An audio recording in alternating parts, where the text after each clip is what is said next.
This is Battlefield 6. We're here on the PlayStation 5 Pro. Be sure to like the video. Subscribing is great as well. Battlefield is back.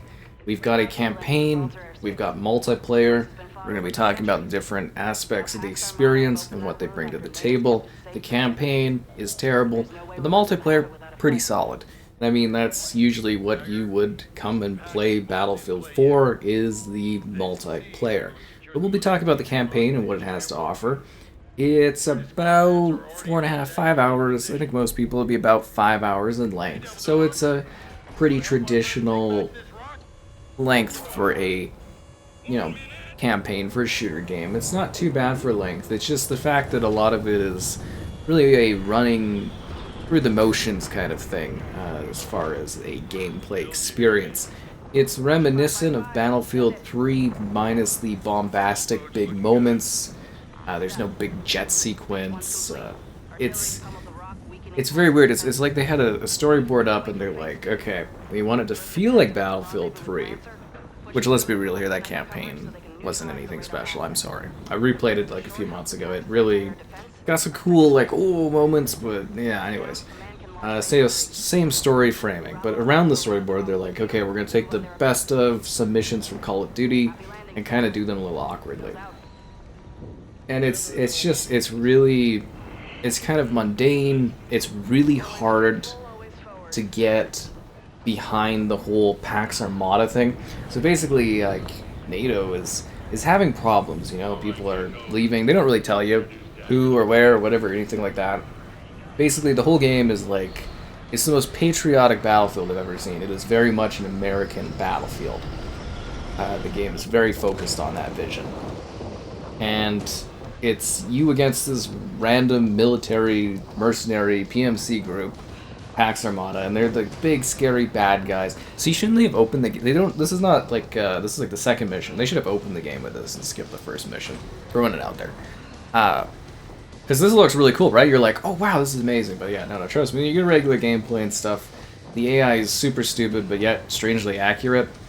And you'll be like, huh, how am I getting shot by these guys? And yeah, it's just it's weird. It's also quite quiet, and the pacing of the missions is really bad. And there's not a lot that happens. They're kind of just set piece things.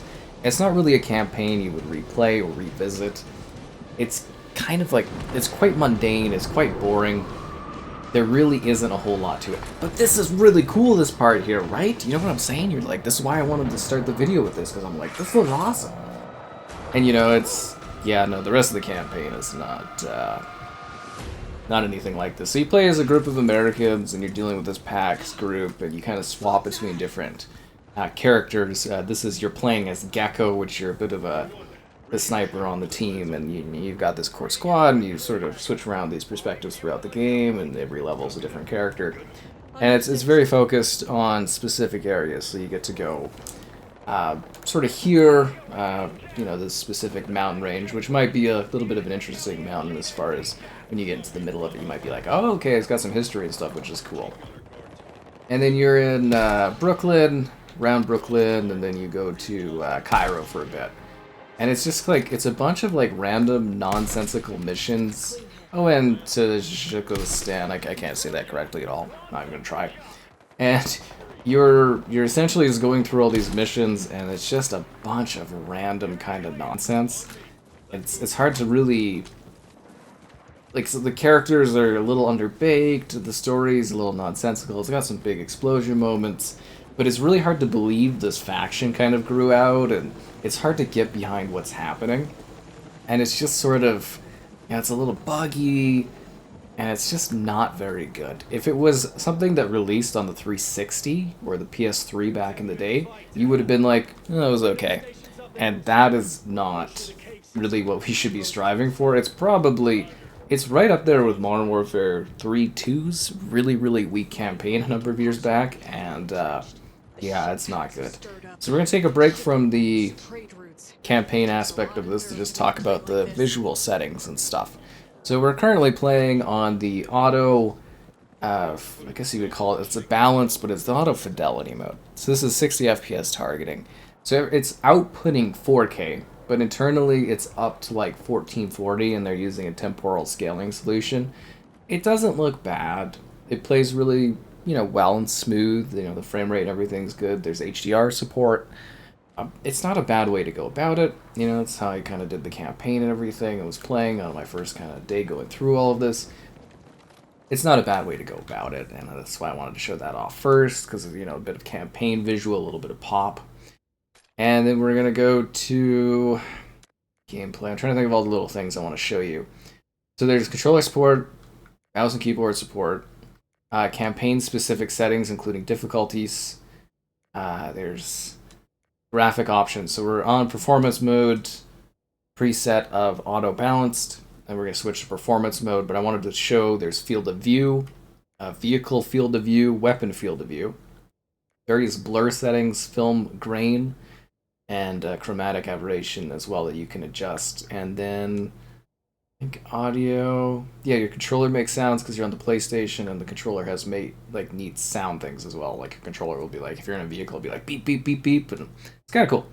We're going to switch to performance mode. It's going to do the little flickering of the thing as it kicks off. And we're just going to wait for it to go. We're on performance here. So assuming you have a high frame rate display, 120 hertz display, this will probably be what you want to play when you're playing multiplayer. This would be the multiplayer setting.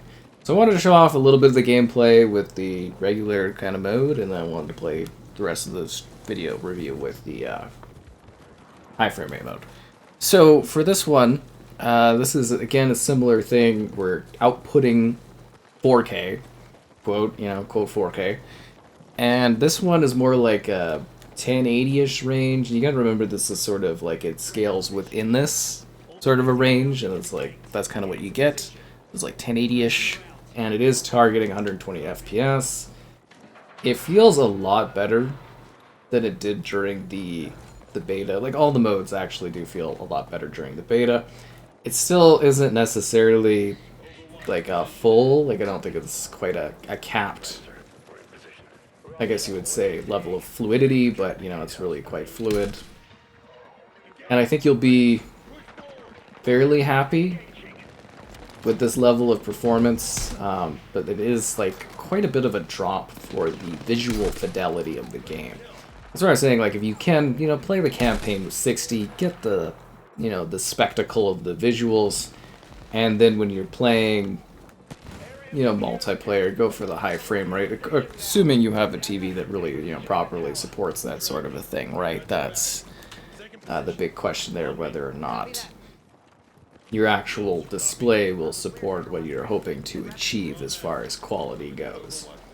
So that's kind of your visual settings for the aesthetics of the game across the experience, and I thought it would just be helpful to present that. And again, YouTube doesn't support the 120 yet, so it's like I can't fully show you the fluidity stuff, but it'll give you an idea of the visual look at the game.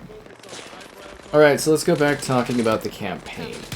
This was, there's no way to really sugarcoat it. This is a really weak campaign. It's generic. The story is kind of silly. The way they frame the story isn't very good. The characters are very forgettable. I mean, Battlefield, the Bad Company campaigns, those are fun, those are decent. But, Battlefield isn't really known for its campaigns, and it feels like they kind of rushed this one out. It doesn't feel well polished. The AI isn't very engaging. A lot of the stuff just feels a little... It feels off. It doesn't feel right. Had it had a little bit more time, a little bit more expansion upon it, I think the campaign could have been better. But some of it is downright like I'm playing a comedy, and it's just, if you just want some quick set pieces, you want some easy combat, some explosions, you're really looking for a run-of-the-mill generic kind of oh, big booms and stuff, it's okay. I really don't think you'll think much about this once it's concluded, and you'll just kind of move on with your life and probably forget about all the characters and everything that happens in it down the road. But it's something that's reminiscent of Battlefield 3 with some of the greatest hits stolen from COD. It's basically trying to be a Call of Duty campaign, it's cosplaying as it, and it just really doesn't quite hit the mark. I thought this was a very, very weak story and setup, and the levels weren't very good, and it was very disinteresting. This is the multiplayer portion of Battlefield 6. We're playing in the performance mode in case you skipped the technical detail part of the video. In case you were wondering, the high frame rate mode. So for the multiplayer, we have several maps that are very small in scale and focus. Basically the Call of Duty-ification of Battlefield, which you're either going to be behind or you might have some problems with, but you know, it's going to be up to personal preference. We get a selection of beautifully detailed, tight maps that are focused, you know, primarily on objective-type combat, whether you're playing Breakthrough, where you're pushing back and forth, depending on the position you're in, or Conquest, where it's open, or some of the other variations of the Battlefield game modes. You know, they have a couple different setups depending on attacking, defending, objectives, pushing places, just regular deathmatch. You know, the usual things you would expect from a shooter experience, especially a Battlefield one, with a little bit more of a focus, or a lot more of a focus, on close quarters combat. It's got the destruction, it's got the facade of destruction, I guess you should say, really, and it's got that focus of Battlefield that you probably know and love. It's generally quite solid. This is a totally fine multiplayer experience. It works. It's enjoyable, it's easygoing, it's pretty easy to just enjoy it for what it is. You know, it's not too overly demanding, it's pretty easygoing action, and it can be fun. At the same time, it doesn't exactly break the mold, and it also feels like a bit of a removal from some of the elements and the mechanics that made Battlefield so interesting in the first place as I've played the games over many years. The maps are tight, there are no large levels. The largest map in this game is essentially just a regular sized map for any other Battlefield experience. It does suffer greatly in Breakthrough mode, where it is nigh impossible for attackers to actually get any momentum going on maps that weren't featured in the beta. There needs to be some serious reworking there. Other than that, you know, it's okay and fine. You get these spaces that seem to be set specifically on the campaign locations. You know, you get a couple mountainous areas, you get some Cairo, you get some places set in like Brooklyn and the surrounding area. The maps flow fine, they look okay, but they are tight. This is quick action. This is to give you that feeling of frantic Call of Duty-esque combat. You're fighting in tight, specific, well set up areas that funnel you into specific paths with minimal elements of destruction and movement, but still some of them. You see a very reactive environment. This is a lot tighter of a focus than 2042, which suffered greatly from not having a good enough level of cover or detail. This game, you might actually say, almost has too much cover and detail to it, because it is so specifically tightly set up, which you're either going to be for or be against. There's a wealth of different areas that you can advance within, not specifically talking about objectives, but talking about your characters. There's the traditional classes, and you will level up within them, unlocking things, you know, like some supply bags, or maybe you'll have defibrillators to zap up your teammates to bring them back to life, or grenades, or whatever you choose. And there's different weapons that you can select, and then there's a wealth of customization for those weapons as far as like scopes or grips or whatever you want to put on your guns. There's a lot of different choices, and it seems like we might see that expand over time as well in order to have the type of guns and selections that you want in order to personalize your particular experience. So outside of the regular multiplayer modes, there is the Portal. Honestly, haven't been able to see a whole lot from the Portal because the game literally just came out, so there's not really much that people have made. So coming from the Portal in 2042, they've kind of ditched the preset, like, bringing back maps. I mean, they might bring maps back in that way, it's hard to say. And it's more of the community has been given a great set of tools to be able to create levels and maps that they want. So far, I would say there's actually been some decently impressive looking things from what I looked through, but you gotta keep in mind that there's really not a whole lot out there at the moment that you can sink your teeth into, and it's a lot of like demo type stuff where you can kind of be like, okay, I see what they're going for, or what the community could potentially create with these tools, which is cool. You know, like honestly, it's really a neat tool, and I think that is, you know, quite exciting to see that sort of a thing, you know, in this game, that it does have that extra level that could take things further. I always say a big issue with Halo games over the years is not launching with Forge anymore, because Forge really is something that lets your community go beyond the scope of the initial game, creating and developing their own thing that people can enjoy long after. See, that's like the destruction. It looks more satisfying here, but it really is quite a facade. It doesn't really meaningfully adjust the maps like it used to back in the day. You can create some extra pathing of like cover and a new lane to go through, or, you know, remove someone's cover, I guess, and it's cool, but it doesn't really meaningfully shift the maps a whole lot. But yeah, I would say the game runs quite well in multiplayer. It's perfectly fine. It's a little overhyped, I would say, for sure. But if you are wanting Battlefield, but with a tighter combat that feels more like Call of Duty, a little bit more exciting, I think that's what this delivers. If you are wanting that traditional Battlefield experience with large maps and a focus on vehicles, you're not going to get that here. This is an infantry-focused experience, and you know, you got smaller player sizes for lobbies across traditional game modes that used to be larger. You got maps that are focused in that way to keep the action flowing and the intensity up, which is something people obviously crave. It's just, yes, there is quite a de-emphasis on vehicles across all of the modes. Conquest still retains a lot of its identity, because, you know, Conquest is Conquest.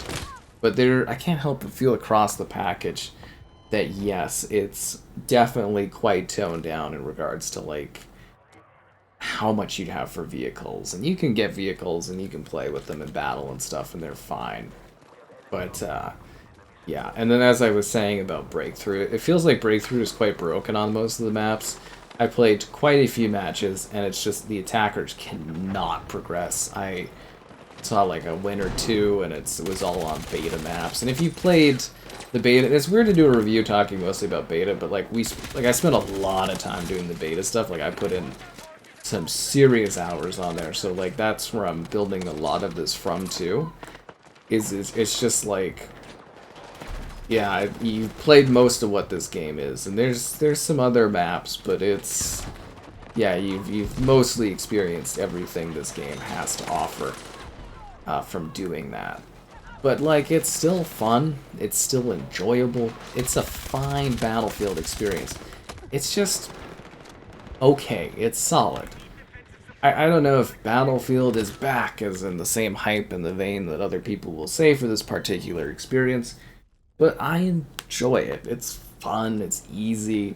It's just something where I'm also quite bored of it. It's probably also because I'm doing this after like a 10+ hour day of sitting here whipping through this game and seeing everything it had to offer, and plus all the beta hours and stuff, but it's like, yeah, I'm pretty, like, I'm going to be putting in more time, obviously, covering it, streaming and that, but like, yeah, I've really had my fill of it already, which is quite funny.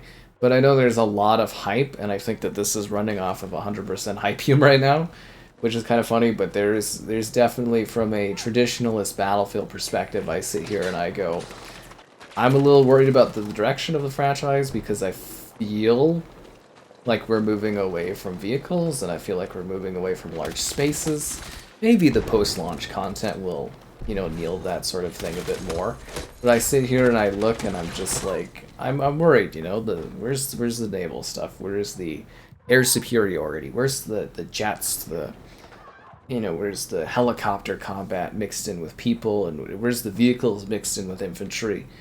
And I just, like, I look at Breakthrough mode, I'm like, it plays like Breakthrough, but there's something just flawed about it, because the progression isn't there that needs to be back and forth. Like, you should be pretty easily taking a sector or two pretty regularly when you're playing Breakthrough.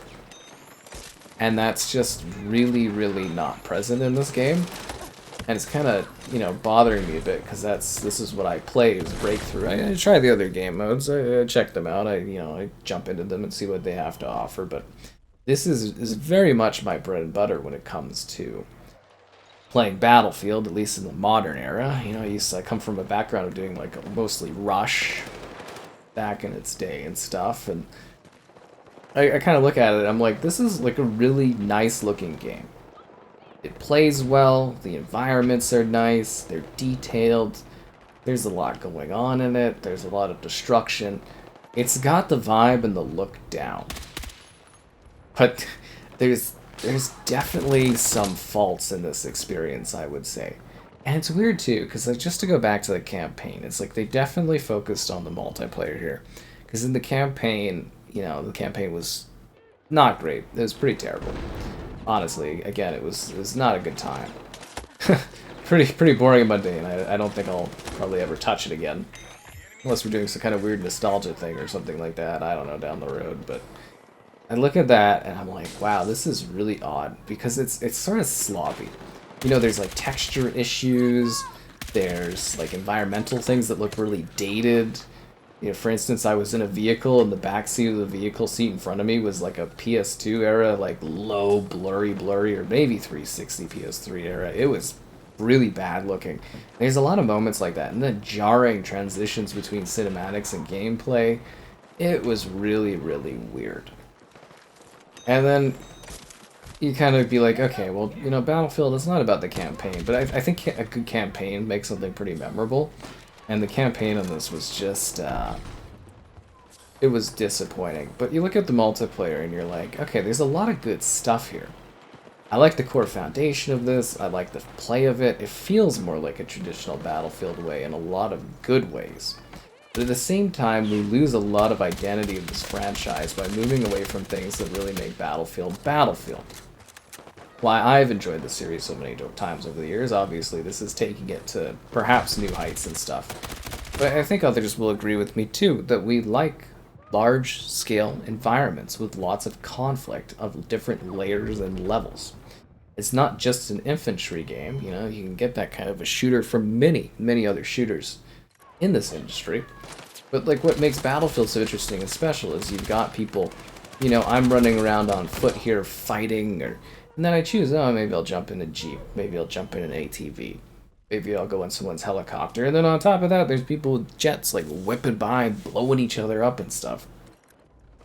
And it doesn't feel like there's much of an emphasis on that, and it feels, especially in Breakthrough, that the vehicle emphasis is gone. Like, there's very few scenarios where you have vehicles, and when you do, you can see that those maps are just kind of better off for them. There's one where you're out in the mountains and you've got the armor to help you and you can actually progress. And there's all these other maps where you don't have any sort of, you know, vehicle support and you're just sort of stranded doing, like, not being able to progress, and it's annoying. But like the destruction, a little bit of a facade. It's still pretty satisfying to see the world kind of get teared up as you go through it. I've had a decent amount of fun playing multiplayer. I think it's perfectly fine as it is. It handles well. I think a lot of people will like it, enjoy what it has to offer, find it intriguing, you know, sit there and then play many matches and find it very easy to consume.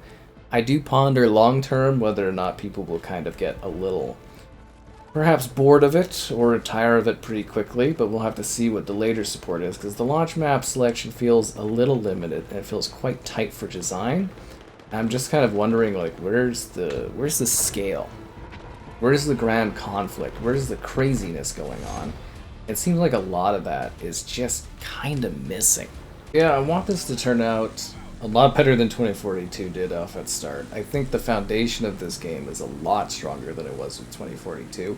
I think there's quite a lot to like. I think they've done some good improvements to their technology. I think they've advanced the Battlefield experience. I'm still quite worried. I think in the long run, they'll probably listen to things and they'll put out some more content. And it's just going to take a while for this to fully form. Which, if you're jumping in right off the bat, I think you're maybe expecting a bit more. It might be a bit let down by that. But I think the bones here are pretty good. It's a solid Battlefield experience. Is it as good as the classics? I don't necessarily believe that is the case. Mostly anchored by a pretty lackluster campaign. But from a multiplayer experience, you'll be fine. You'll run around, you'll shoot. blast things with your friends, blow up some buildings. Have a good time, and I look forward to seeing the long-term vision of this particular entry in the franchise.